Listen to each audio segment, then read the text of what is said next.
Tras la divulgación de lo elevado del número de gracias presidenciales que se otorgaron durante el segundo gobierno de Alan García, en algunos casos además, o en muchos casos, a delitos bastante severos, el expresidente se ha defendido señalando que solo el 3.2% de los liberados por esa vía tuvo que regresar luego a prisión por haber vuelto a delinquir.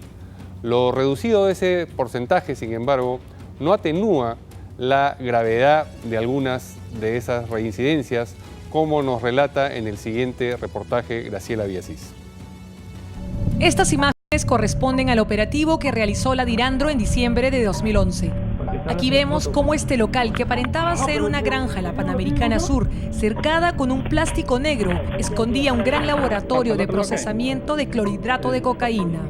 Los agentes antidrogas intervinieron en el fundo Las Pecanas, ubicado a la altura del kilómetro 62,5 de la Panamericana Sur, en Chilca.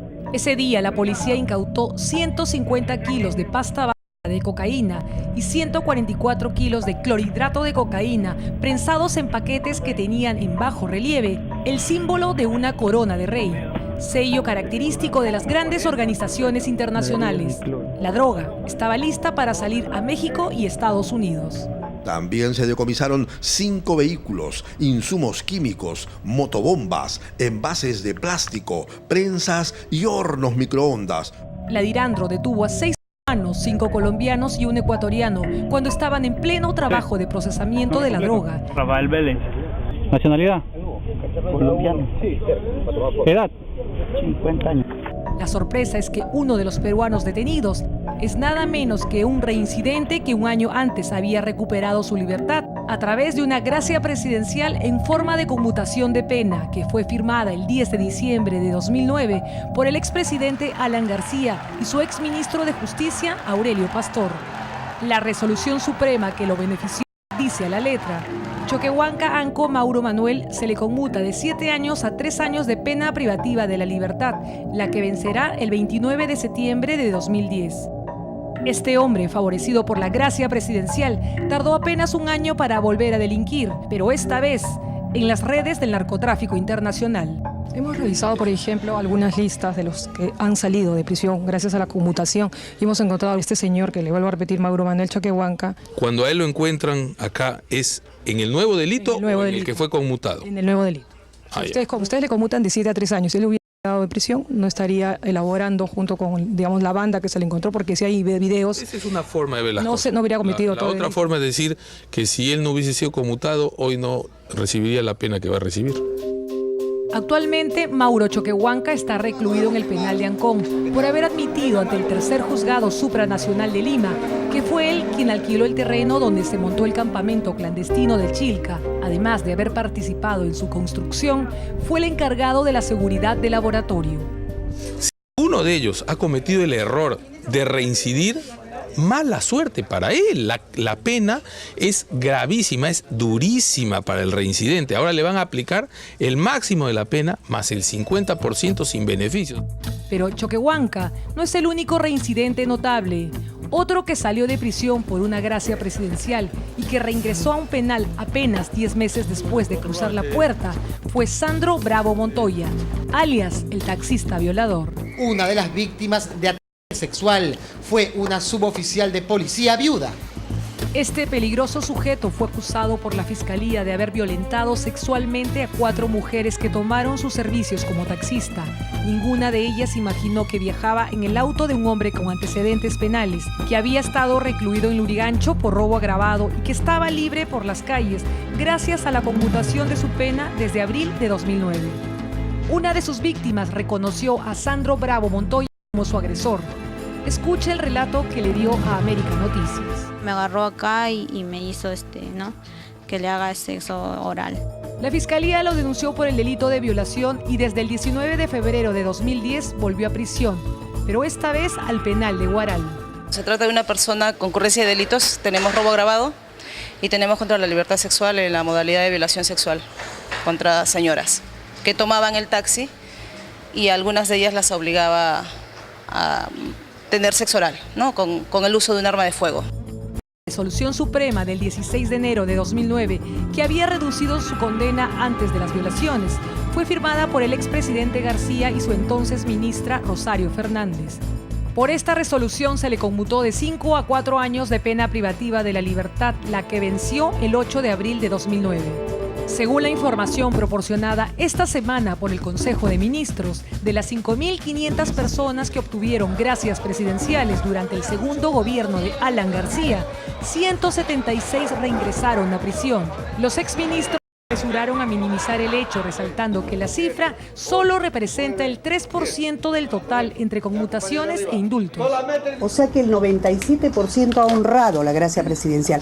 Yo me pregunto, por un 3% que desdichadamente ha vuelto a delinquir y que seguramente están en proceso y la justicia determinará o no su culpabilidad, ¿por ese 3% es este escándalo? ¿Por ese 3%? Un 3% que estadísticamente suena pequeño, pero cuya reincidencia afectó a muchos más ciudadanos con nombre, apellido y derechos. Como dijo la ministra Zavala, todo acto humano es perfectible. Y si las cosas se pueden corregir y hacer mejor, bienvenido sea. Después del informe de Cuarto Poder sobre los 400 sentenciados por tráfico ilícito de drogas en su modalidad agravada que salieron en libertad a través de una gracia presidencial y que recoge el informe preliminar de la megacomisión, un ofuscado, Alan García, salió a dar explicaciones. Ofreció hasta 3 conferencias de prensa durante esta semana para defender sus decisiones como actos consultados con Dios y su conciencia, pero sobre todo para atacar el trabajo del grupo que lidera el congresista Sergio Tejada, a quien acusó de obedecer órdenes digitadas desde Palacio de Gobierno para neutralizar su futura candidatura con miras al 2016. Esto demuestra clarísimamente que esta supuesta comisión y este trabajo de investigación son solamente condicionamientos políticos dictados desde de Gobierno para preparar otros planes electorales que tengan que ver seguramente con sus aspiraciones y deseos. Rápidamente, Alan García pasó de la defensa al ataque y exigió a la pareja presidencial, Humala Heredia, poner en agenda 2 temas pendientes que debería resolver este gobierno. Sí o no al tema del señor Fujimori, sí o no a la reelección conyugal. Creo que ya llegó el momento de hablar claramente al Perú. Esto fue lo que nos dijo antes de ingresar a la megacomisión. Señor presidente, ¿no cree que se trata de una investigación preliminar? ¿Perdón? ¿Esta investigación es preliminar todavía?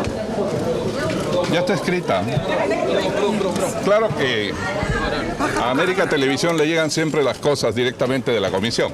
Trascendió que durante la sesión reservada, el congresista nacionalista Juan Pari, miembro de la megacomisión, preguntó al expresidente por qué proporcionó penas a los sentenciados por tráfico ilícito de drogas si la mayor población penitenciaria se concentraba en aquellos que cometieron delitos contra el patrimonio. El 37% delitos contra el patrimonio y el 29% delitos contra la seguridad pública. Si eso sumamos, ya estamos llegando al 60% de la población sentenciada, son cantidades superiores a lo que es el tráfico ilícito de drogas. También le dijo al exmandatario aprista que su política de deshacinamiento en los penales había fracasado porque durante su gobierno la cifra de internos incrementó de 35.835 hasta 52.700. En el 2006 el hacinamiento llegaba al 59%. Y el 2011, cuando termine el gobierno del señor Alan García, llega al 85%. Por su parte, Sergio Tejada, blanco de ataques durante toda la semana, se defendió como pudo. Él ha dicho que esto se trata de básicamente una maniobra política digitada desde la pareja presidencial. Lo descarto absolutamente. Esta comisión se origina en 2 mociones que fueron presentadas al Pleno, no por nosotros los integrantes, y que hemos asumido la responsabilidad de llevarla adelante. No nos movemos por coyunturas políticas, no estamos tampoco en candidaturas. Él ha señalado hoy día que sí, que se va a lanzar a la presidencia en el año 2016, entonces creo que el candidato es él. Del otro lado no veo candidatos. El premier Juan Jiménez tampoco se quedó callado y contraatacó. Realmente es un escándalo. Esto evidentemente ha potenciado la delincuencia y la criminalidad en el país.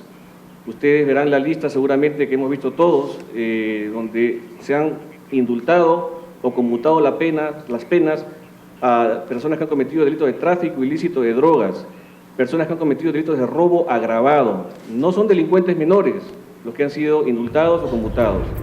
Desde la China, el propio presidente Ollanta-Humala aseguró que no va a ceder a presiones ni apuros de nadie en referencia a la petición de indulto para el encarcelado exmandatario Alberto Fujimori. Todo parece ser que este fuego cruzado, que se inició con el tema de excarcelados y reincidentes, recién comienza y promete seguir causando enfrentamientos en el ring político. Muchísimas gracias.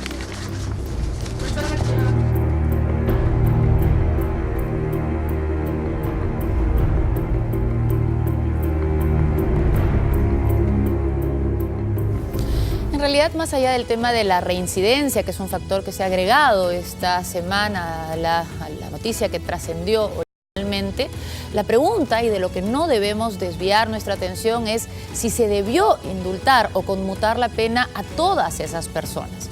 Es decir, hay un universo de aproximadamente 5.500 personas y dentro de ese universo hay 400 que son cuestionados, es decir, que se considera que los delitos fueron demasiado graves para haber gozado de estas gracias presidenciales. En realidad, habría que concentrarse allí. A eso se suma que además algunos han reincidido y eso hace más grave el hecho de que los hayan mandado a las calles. Pero el problema es analizar si se usó bien o no la facultad presidencial, si se abusó de la facultad presidencial o si, como están diciendo algunos ya y probablemente se va a tener que investigar, hubo incluso un tráfico para lograr gracias presidenciales. Esto es una denuncia que ha salido en otro medio el día de hoy, tendrá que ser investigada, pero en realidad hacia ese tipo de irregularidades es a las que queremos dirigirnos y por eso vamos a conversar después de la pausa con el presidente de la Megacomisión.